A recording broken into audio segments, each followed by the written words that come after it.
nadam se da će ovo biti malo rasterećenija tema, međutim ona ima i svoj pravni aspekt. Ali u svakom slučaju na vest da se medijski mogul Rupert Murdoch verio u 92. godini i da će se oženiti po 5. put, ova vest je dočekana sa komentarima ma sigurno su se zaljubili i koliko će mu mlada uzeti para. Zašto ne verujemo u brak iz ljubavi u poznim godinama? To je tema za moje goste.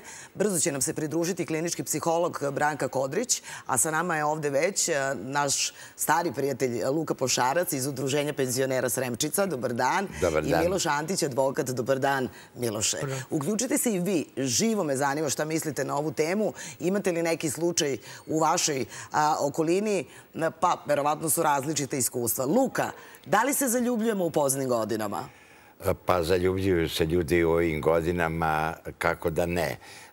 Preko našeg udruženja, na našim druženjima se do sada upoznalo preko 300 parova, no moram priznati da je od toga opstalo samo još možda u procentualno, kad bi se izrazio, možda 20%. Ipak se nekako raziđu, ali da ljubav postoji u ovim godinama i tekako postoji.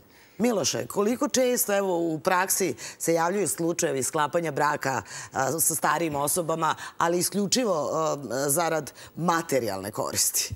Ja to ne mogu sa sigurnošću da tvrdim da je par excellence radi isticanja materijalne koristi, ali negde se nazire samo po sebi da je u pitanju neka vrsta materijalne koristi. Ono što je važno, zakon ne poznaje ograničenja. Dakle, zakon ne može da ograniči poslovno sposobnom i živom čoveku da zaključi bilo koji pravni posao, uključujući i brak.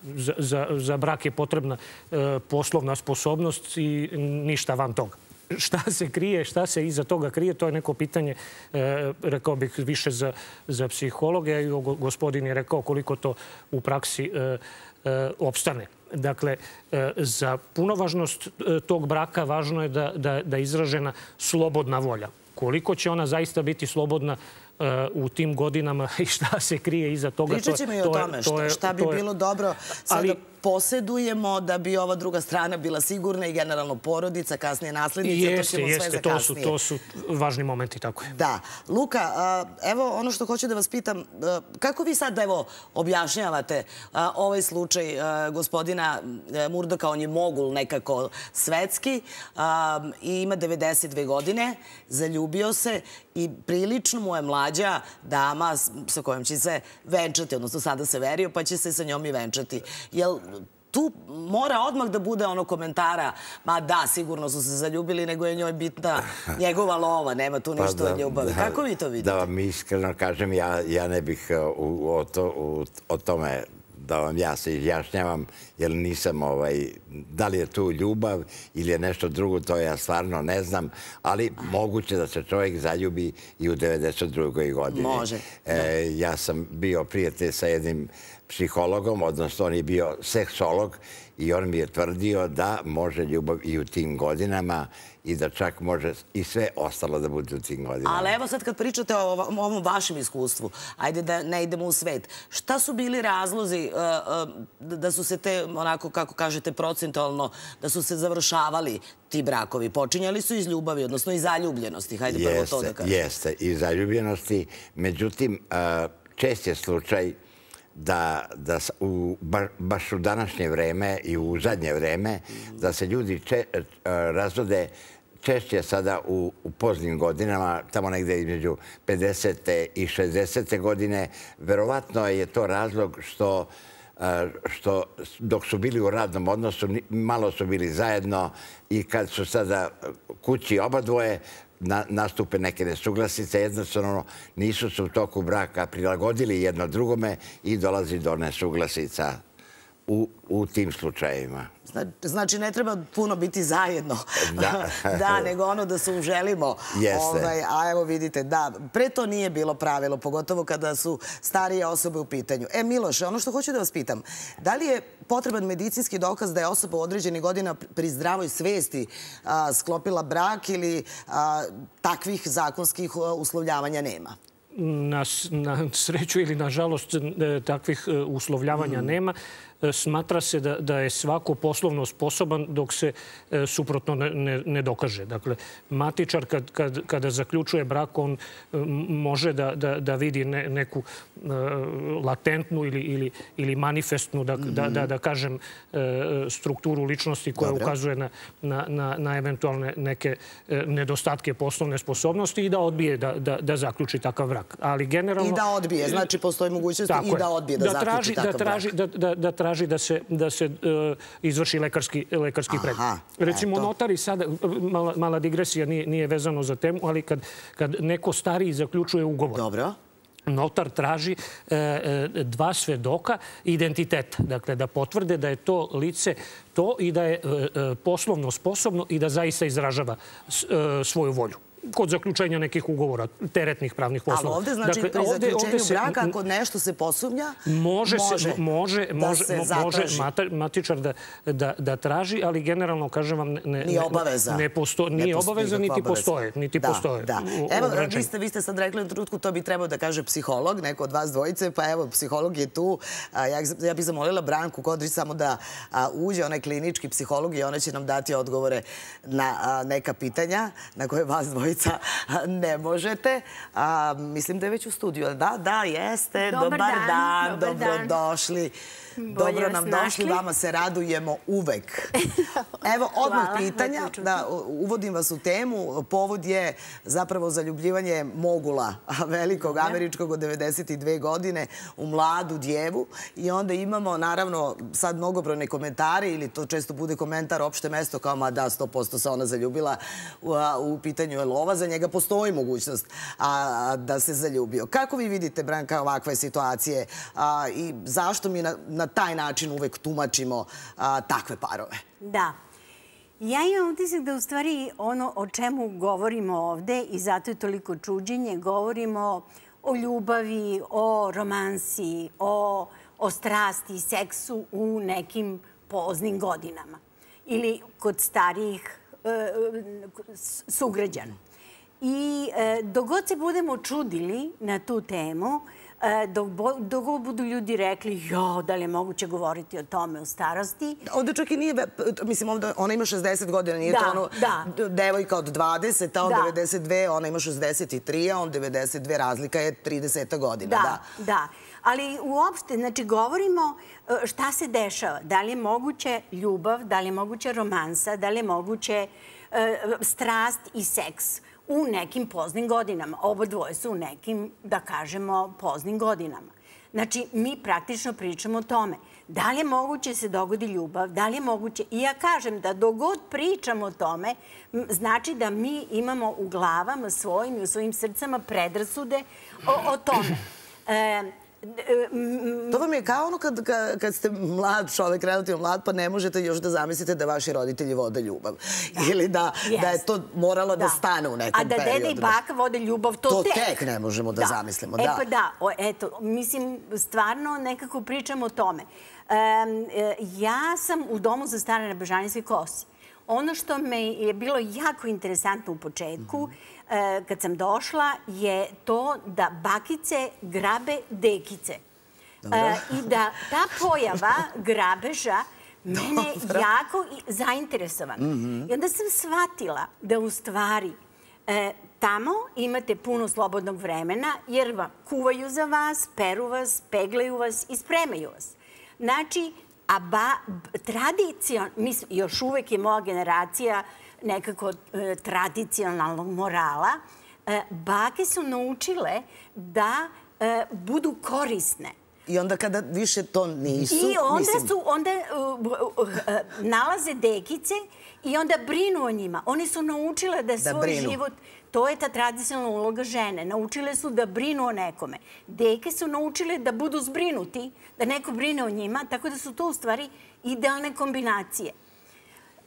Ali, mislim, to sa druge strane, bez obzira na tu ulogu žene u srpskoj porodici, strast, zaljubljivanje, dopadanje, romantika, to ne prestaje. To želim nekako ljudima da pokušamo da objasnimo. To ne prestaje. I treba ljudi da dođu u dom i da vire kako se bake i deke drže za ruke. I čakulaju. I vi to naravno i kao klinički psiholog sad i sa ove profesionalne strane. Jeste. Mene to jako zainteresovalo baš s te profesionalne strane. Šta se ovde događa? Dok nisam nekako odgonetnula. I kad pogledate, sad pišem nešto o samoubistvu. Mnogo više ima samoubistava među muškarcima starijim.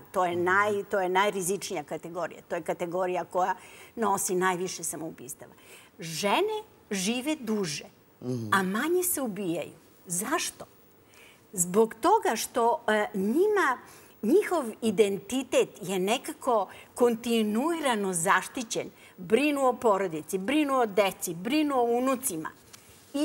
A muškarac sa penzionisanjem nekako mora da započne nov život. Njegov identitet se gasi na neki način i mora da započne traganje za nečim novim. Tako da ja mislim da je i ta razlika vrlo važna. Da.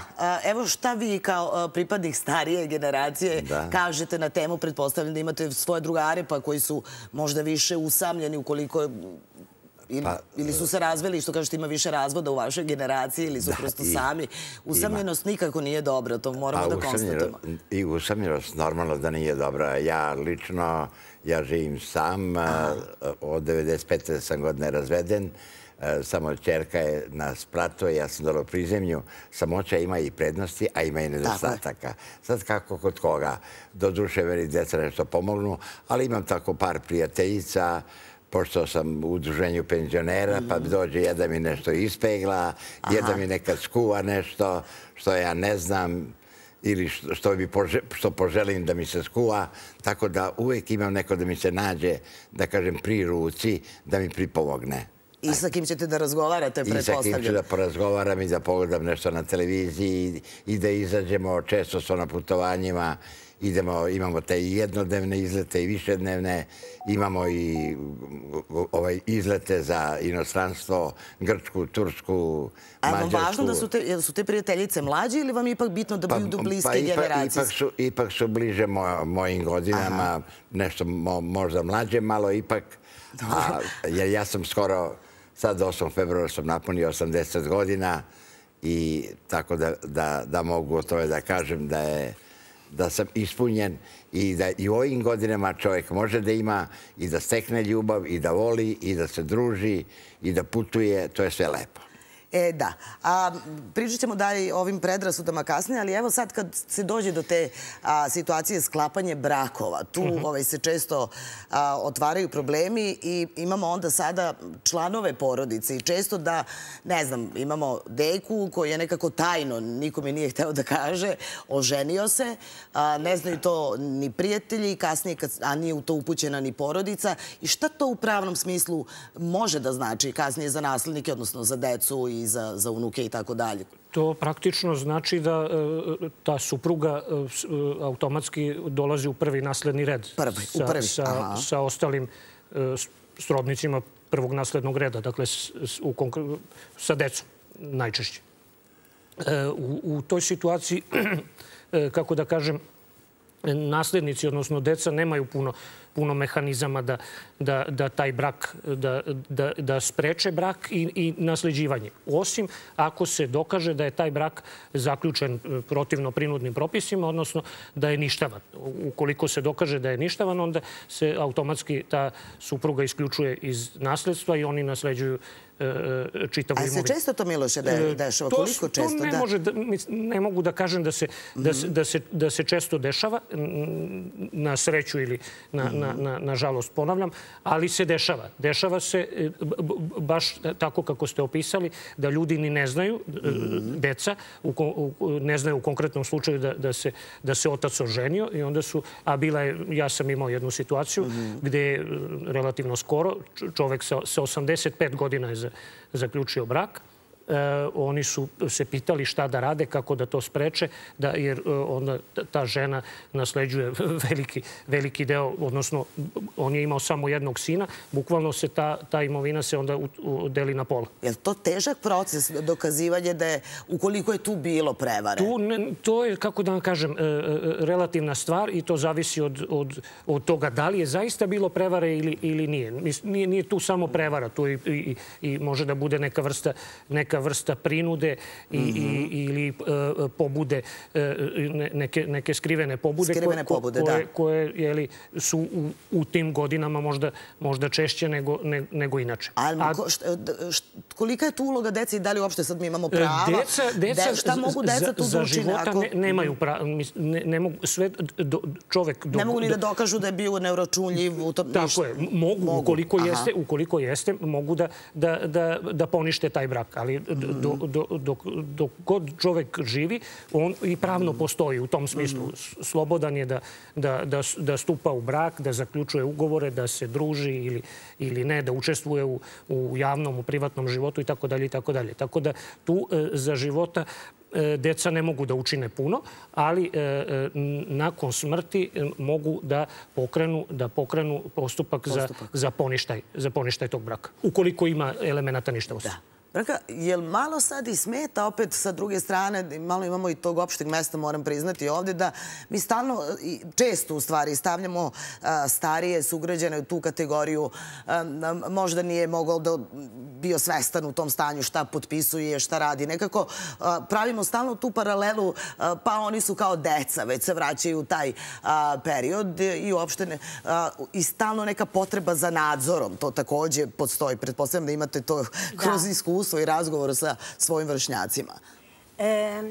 Sad nekako ulazimo, taj odnos dece prema ostarelim roditeljima i odnos ostarelih roditelja prema deci je krajnje interesantan. Sad smo ušli nekako u jedan deo nekih materijalnih prevara.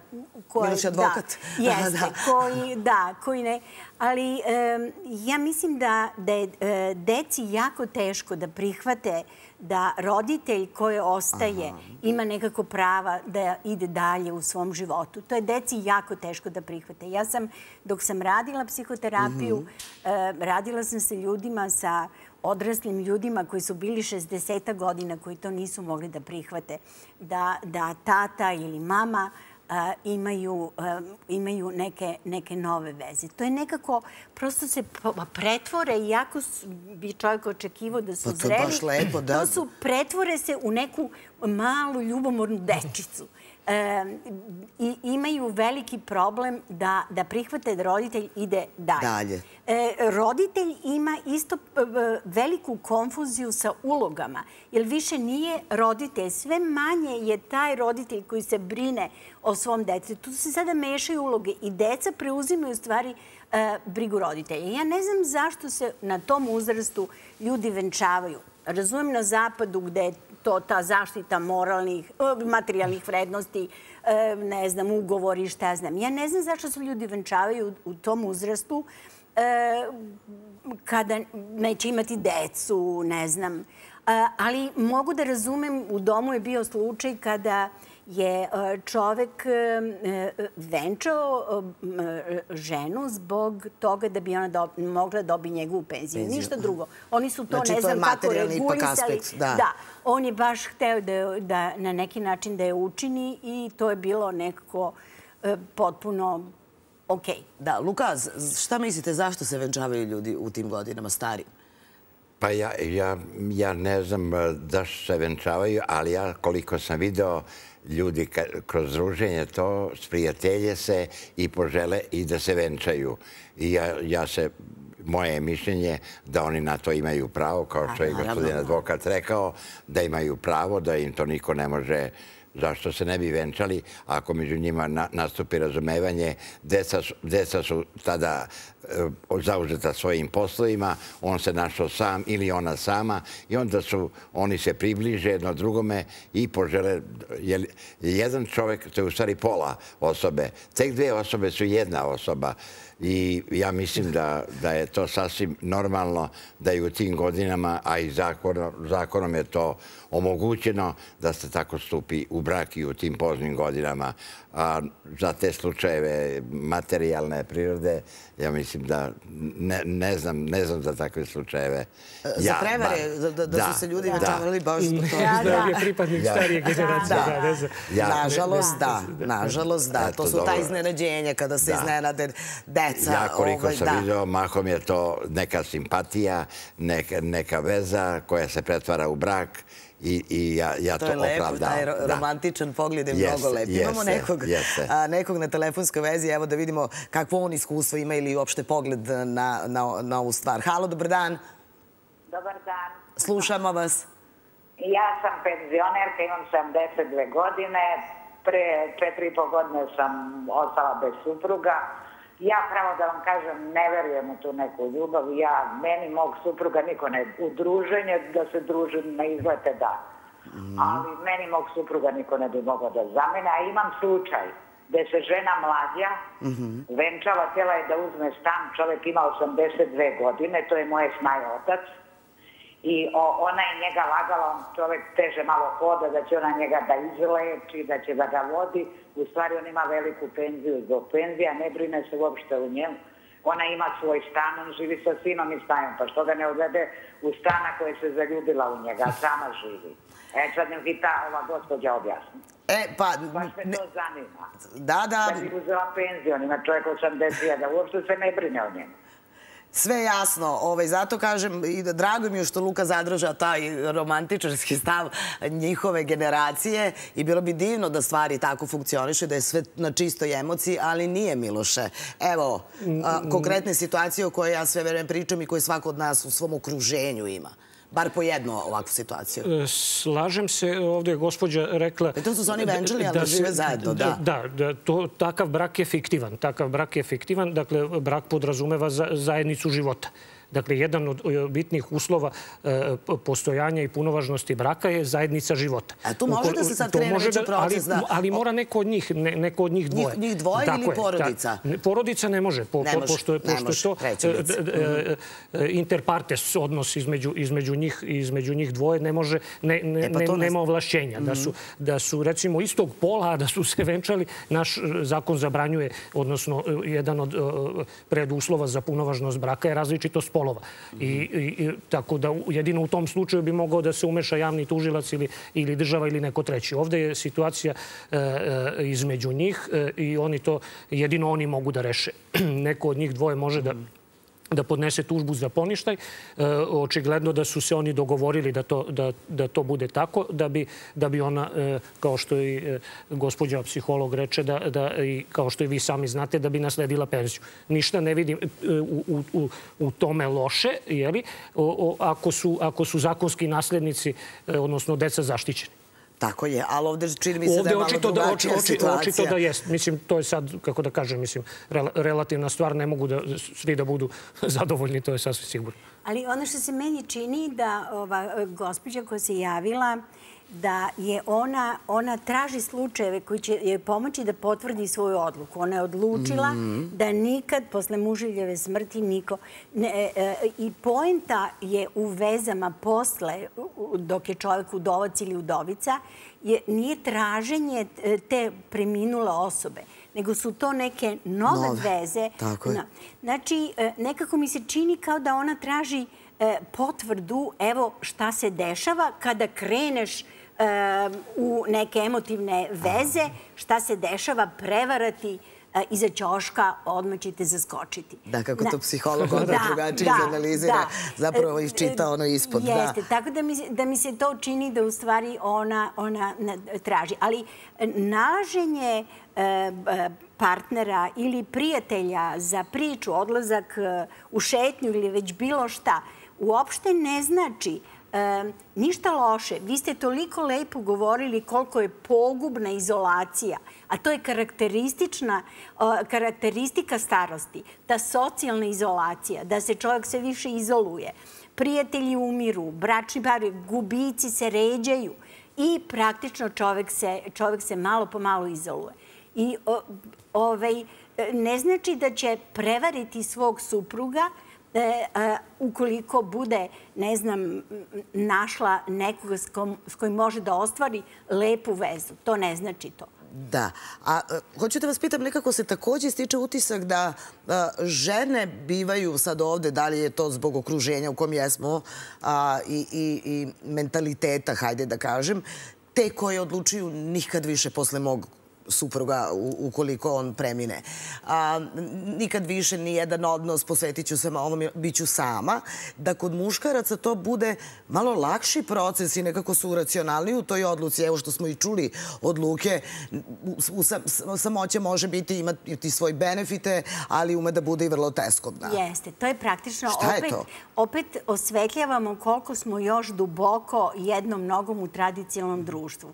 Tradicionalno društvo očekuje od žene koja umre suprug da stavi crnu maramu, obuče crninu i da to ne skida.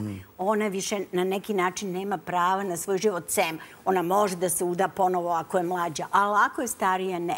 Dok muškarac u stvari njemu seksualnost potvrđuje da je muško. Inicijativa da sklapa novi odnos mu potvrđuje da je muško. I to su drugačija polazišta. I društvo tradicionalno će ohrabriti muškarca. I zato nije čudo što muškarci osnivaju veze sa mnogo mlađim ženama, jer to njima daje nekako mnogo veći ugled, zadovoljstvo i tu muškost i taj ego. Pa dobro, super ste nam dali odgovor već na postavljenu temu. Ono što hoću da vas pitam u tehničkom smislu, Miloše, kada govorimo o doživotnom ugovoru o izdržavanju, vrlo aktivan i aktuelan. I atraktivan. I atraktivan. Šta on zapravo podrazumeva i na koji način smo tu obezbeđeni, jesmo li ili nismo? Ugovor o doživotnom... I ozbiljan ugovor, da. Je ozbiljan ugovor, narodski rečeno. On isključuje zakonske naslednike iz zakonskog reda nasleđivanja. Dakle, sva imovina primaoca izdržavanja prelazi nakon smrti u posed davaoca izdržavanja. Dakle, pravno-tehnički, to je ta terminologija. U tom smislu su stroži su uslovi za zaključenje takvog ugovora. Zakon i tu ne traži da se proveri poslovna sposobnost, ali da je vrlo često ili gotovo uvek osnovni argument zakonskih naslednika nakon smrti primaoca izdržavanja da traže poništaj tog ugovora na osnovu nesposobnosti za rasuđivanje. Dakle, ovaj roditelj nije znao da nije bio svestan kada je to potpisivao i tu se sad veštači, to je problem medicinske struke da se dokaže da li on zaista bio ili nije. Ali, kažem, to je osnovni argument i vrlo poslednjih godina je gotovo uvek ugovor o doživotnom izdržavanju prati i uverenje, lekarsko uverenje da je taj ko potpisuje posebno primalac izdržavanja, da je poslovno sposoban. Da je on, i to neuropsihijatri formulišu... Zapravo da, čitava komisija zaseda. Jeste, da je on sposoban da raspolaže svojom imovinom, ugovorom o testamentom, ugovorom o doživotnom izdržavanju ili ugovorom o poklonu. Tako da zakonski naslednici nakon smrti vrlo često povedu parnicu da se taj ugovor poništi, ali takođe vrlo često istu izgube jer se radi o poslovno sposobnom licu koje je s namerom išlo, da kažem, na kartu igralo da izbegne zakonske naslednike. Da, zakonski naslednici ne naslede. Da, i to je sad ovako pravno i šturo, ali hajde da završimo lepo kako ste vi pričali danas, nadam se. I hoću da vas pitam i u samom zapravo udruženju kod vas, penzionera, kako se to druže muškarci i žene, šta se to sve organizuje i kakav bi vaš bio predlog, evo, divnog proleća i leta pred nama? U prošli utorak bilo je druženje u Domu vojske u Francuskoj ulici. Bilo je blizu 200 osoba. Od toga je oko 85% bila dama, a samo 15% muškog sveta. Ja koliko imam informaciju, to mi je dao jedan prijatelj iz Zaječara, da u Beogradu zaključno sa 31. decembrom 2021. godine u Beogradu živi 28.700 osoba muškog pola preko 80 godina, a 79.000 dama. Samih? Ne samih, nego koje su navršili 80 godina života. Znači godina, da, jasno. Tako je meni dato, jer mene je interesovalo kad sam ja napunio 80 godina, koliko nas ima takvih u Beogradu i dobio sam tu informaciju i mislim da je tačna, ali kažem i na našim druženjima i na našim putovanjima uvek u autobusu i na druženju je oko 70% dama, a 25 do 30% u vrglave muškog pola. Muškaraca kada su ovi prostori. Inače, vrlo je lepo vidjeti tako osobe približnih godina, mojih godina, 70 i kad se drže za ruke, meni su jako simpatični, drže se za ruku ili pod ruku, paze se. Puno takvih slučajeva ima i meni je uvijek drago kad vidim takve osobe i ja sam sam srećan što ih vidim. Veliko vam hvala svima što ste bili sa nama ovde i evo što smo na jedan lep način, sve to što je medijski naslov, pa sad kao imamo te reakcije i svi bi nešto da se bave tuđim životima, ali evo objasnili kako je to živeti u ovim godinama, opet i koje to mogu biti zamke, pa prosto da odreagujemo i da se zaštitimo na pravi način. Želim vam lepo proleće i leto da uživate, a i sigurno ćemo se na ovim temama družiti u emisiji Mi danas do kraja naše sezone. Bilo je zadovoljstvo. Hvala i vama na pozivu.